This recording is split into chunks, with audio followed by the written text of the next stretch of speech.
The System of Objects was published in 1968 by the French sociologist and philosopher Jean Baudrillard, and is a study on how objects of daily life are organized in a system of meaning in our modern consumer society. Each of our practical objects is related to one or more structural elements, but at the same time, they are all in perpetual flight from technical structure towards their secondary meanings, from the technological system towards a cultural system. What Baudrillard means by that is that far before the emergence of our consumer society, objects and their purpose were fundamentally grounded on their utility and symbolic meaning. Food was for hunger, chairs were for sitting, a house for shelter, and so on. These objects did not fulfill just that relation, but they also meant nothing more. With the mass production of a surplus of wealth and goods, commodities of consumption lack in most cases any use value and are stripped of their symbolic contextual meaning. What they indicate and mean is arbitrary and depends on a system of objects in which the relation between these objects determines the value of the designated object. For example, a king's throne is an object that has a certain use value as one can sit on it, but here we have also symbolic meaning, namely that of kingship and authority, which is bound to a fixed traditional context. The throne is in itself meaningful, but remains embedded in a system of other objects, like a king, a palace, servants, etc. One could already speak here in terms of a system of objects, yet a king's throne is not for consumption because its meaning is meant to perpetuate. Just think about how long objects like a crown, a throne, or a rod meant the same thing in human history. Here we have pure symbolic meaning, creating stable and static symbolic order, obverse to consumption, which is not meant to last. To become an object of consumption, an object must first become a sign.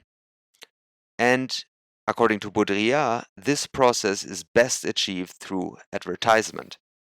While in our pre-consumer society it were tradition, religion, myths, and social order itself that applied coherent symbolic meaning to objects, now advertisements have taken over the job. Yet their task is not to generate a stable system of meaning, but to serve the most efficient economic turnover. And this is best achieved through consumption.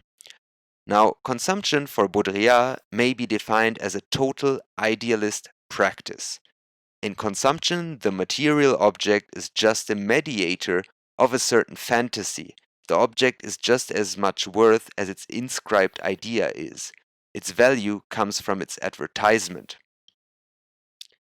The fact is, however, that this universalization and this effectiveness are achieved only at the cost of a radical simplification, an impoverishment, and a well-nigh definitive regression of the language of value, a language that is functional, certainly, but symbolically and structurally immiserated. So advertisement has a double function here. It on one hand liquidizes the material object in terms of meaning and function, and transforms it on the other hand into a sign which can be then consumed. But this sign and its new meaning does only unfold in a system of relations.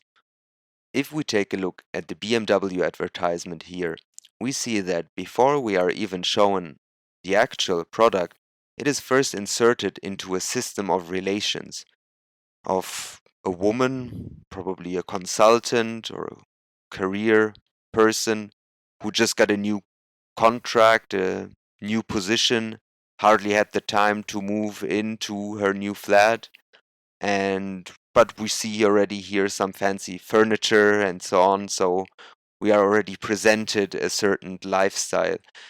Meaning here is produced through the relations of these products which create this image, which can be then consumed once all relations are realized according to the advertisement. Yeah. So once all the relations are fulfilled, only then can the the BMW unfold its true potential for us. But the point here and the main argument of Baudrillard is that this system of meaning would have been static, would have been fixed in our pre-consumer society. It would be symbolic and not for consumption, for order, not for pleasure. Here, this system is absolutely arbitrary and can be reshuffled infinitely. So here we have seemingly the same car, but with a completely different set of relations. We have a party, adventure, and some other coordinates into which this BMW as an object is inserted.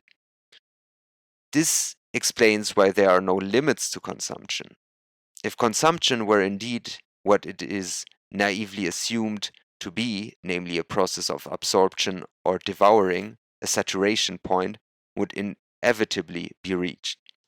That consumption seems irrepressible is due rather to the fact that it is indeed a total idealist practice, which no longer has anything to do either with the satisfaction of needs or with the reality principle.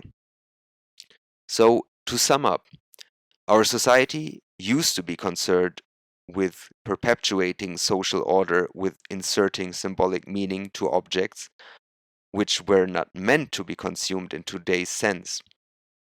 With capitalism and our consumer society, we have found out that the best way to foster the system is to liquidize static systems of meaning with little economic value.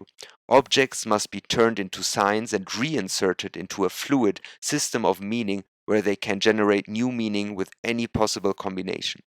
But in comparison to traditional systems of objects with use and symbolic value, our objects of consumption have no meaning by themselves. They can only seemingly satisfy our desire for at least a second if this happens within the specific system of relations which I, as a consumer, choose to believe in this particular moment. The book ends with the following statement. The systematic and limitless process of consumption arises from the disappointed demand for totality that underlies the project of life. In their ideality, sign objects are all equivalent and may multiply infinitely. Indeed, they must multiply in order at every moment to make up for a reality that is absent. Or in short, consumerism had never to do anything with materialism, but pure idealism.